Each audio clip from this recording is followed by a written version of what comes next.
You're alone in your cab at 3 a.m., nothing but darkness stretching for miles in every direction.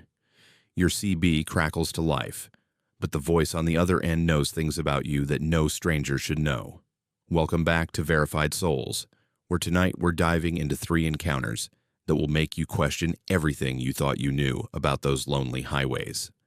Let's get started. I've been driving 18-wheelers for 25 years, and I thought I'd seen everything these roads could throw at me. Dead deer, drunk drivers, ice storms that turn highways into skating rinks. You name it, I've dealt with it. But what happened to me last month on Route 219 through the West Virginia mountains changed everything I believed about what's possible out here in the dark. I was hauling a load of furniture from North Carolina to Pittsburgh, running behind schedule because of a delayed pickup. It was pushing 2 a.m. when I hit the mountain pass, and the fog was rolling in thick as cotton. You know that kind of fog that swallows your headlights and makes the world disappear beyond your windshield. That's what I was driving through, creeping along at maybe 30 miles per hour on roads I've traveled 1,000 times before. The CB had been quiet for hours, not unusual in these mountains where the terrain plays hell with radio signals. Most drivers avoid this route at night anyway, taking the longer interstate route instead. But I know these roads, and I was already late. That's when the voice came through, clear as day despite the static that had been plaguing my radio all evening. "Eastbound Pete, you're running late tonight." I keyed my mic, figuring it was another driver who'd spotted my rig. "That's a Roger driver. Been fighting this fog for the last hour." But something felt off about the response I got back. 25 years you've been doing this run, Jake. Your wife Sarah's probably wondering where you are." The hair on my neck stood up. I hadn't mentioned my name on the radio, and I sure as hell hadn't talked about Sarah. I grabbed my mic with a shaking hand. "Who is this? How do you know my name?" The laugh that came back wasn't entirely human. "I know lots of things about you, Jake. Like how you've been thinking about retiring, how that pain in your lower back gets worse every winter, how you lie awake at night wondering if this job was worth missing your daughter's graduation." Every word hit like a punch to the gut because every word was true. I'd never told anyone about those thoughts, not even Sarah. I checked my mirrors frantically, but the fog was so thick I could barely see my own trailer, let alone another vehicle. The voice continued, seeming to come from inside my own cab now. "Take the Beckley exit, Jake. There's something waiting for you at the truck stop." My hands were slick with sweat on the steering wheel. The Beckley exit was still 20 miles ahead, and I had no intention of stopping anywhere until I was clear of these mountains. But the voice wasn't done with me. "You can't outrun what's coming, Jake. That load you're carrying, it's not furniture. Open up that manifest again and take a real good look." With trembling fingers, I fumbled for the paperwork clipped to my visor. I'd loaded the truck myself, watched the furniture go in piece by piece. But as I squinted at the manifest in the dim light of my cab, the letters seemed to shift and blur. Instead of dining room sets and mattresses, words I couldn't quite make out seemed to writhe across the paper. The CB crackled again, and this time the voice was different, older, more desperate. "Jake, this is Bill Morrison. I drove this route in '97. Don't listen to that thing. Whatever you do, don't stop at Beckley." Then another voice, a woman this time. "It got me in 2003. I was hauling auto parts to Charleston. Jake, you have to get out of these mountains."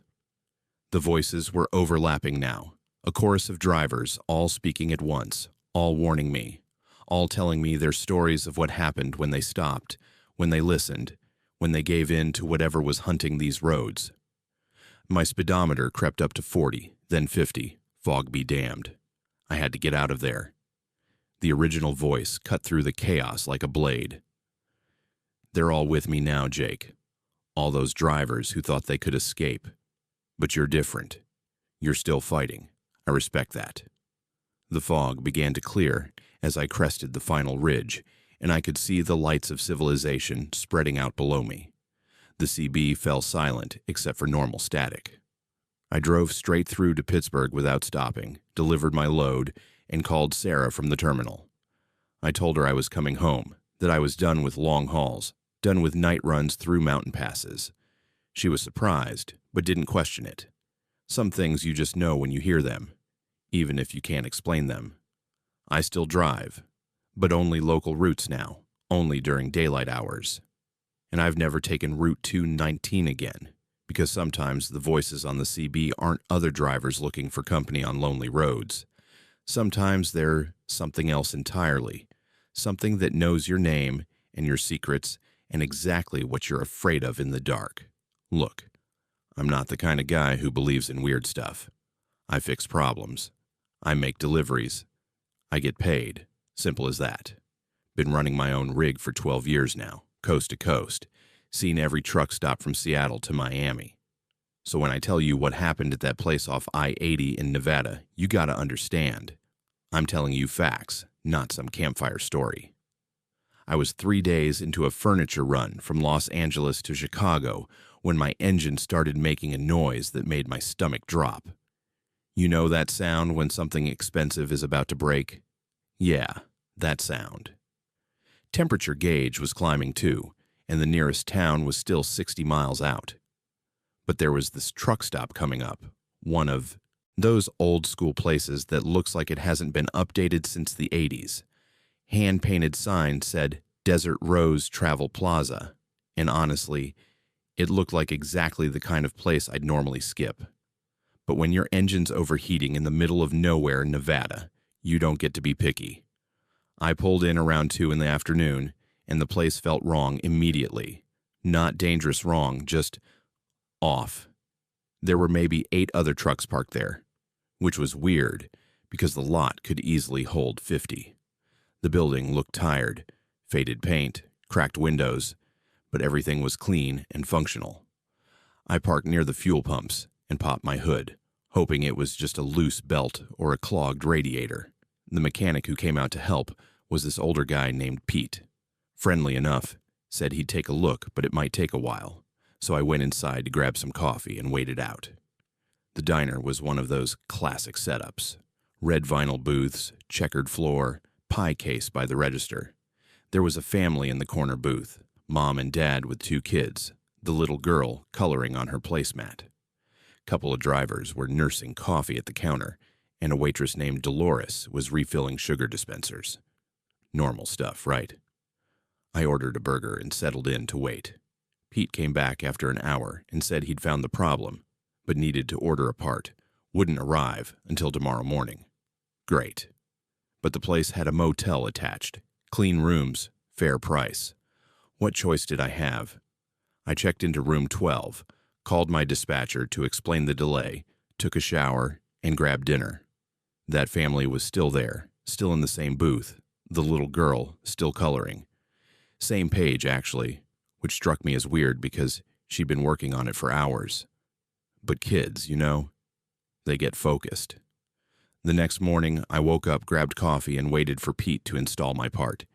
He said it would take a couple hours, so I went back to the diner. Same family in the same booth, same drivers at the counter, same waitress doing the same sugar dispensers. The little girl was coloring the same picture. I asked Dolores about it, tried to make conversation. That family's been here a while, huh? She just smiled and said, they're nice people. Ordered the same thing every time. When Pete finished the repair, I paid up and headed for my truck, but something made me turn around and look back at the diner window. The family was waving at me, all 4 of them. The exact same wave, at the exact same angle. I drove toward the highway, but when I got to the on-ramp, there was construction blocking it. Orange cones everywhere, but no workers, no equipment, just cones. The detour signs pointed right back to the Desert Rose. This time when I pulled in, I was paying attention. Same trucks in the exact same parking spots. Same family, same booth, same coloring page. I walked up to the little girl and looked at her picture. It was a farm scene, and she'd colored exactly 3/4 of the red barn. Not 3/4 and a bit, not almost 3/4, exactly 3/4. I sat in that diner for 6 hours, watching, and she never colored another stroke. Just moved her crayon back and forth over the same area over and over. I tried to leave 4 more times. Each time, construction, detour, back to the desert rose. Same room, same people, same conversations. The dad always ordered meatloaf. The mom always got the chicken salad. The kids always shared a grilled cheese. Dolores always refilled those same sugar dispensers at 3:15 in the afternoon. Pete always found something wrong with my engine that would take until tomorrow to fix. On what felt like the 7th day, I just started walking. Left my truck, left everything, and walked straight into the desert. The sun was brutal, but I kept walking until I couldn't see the truck stop anymore.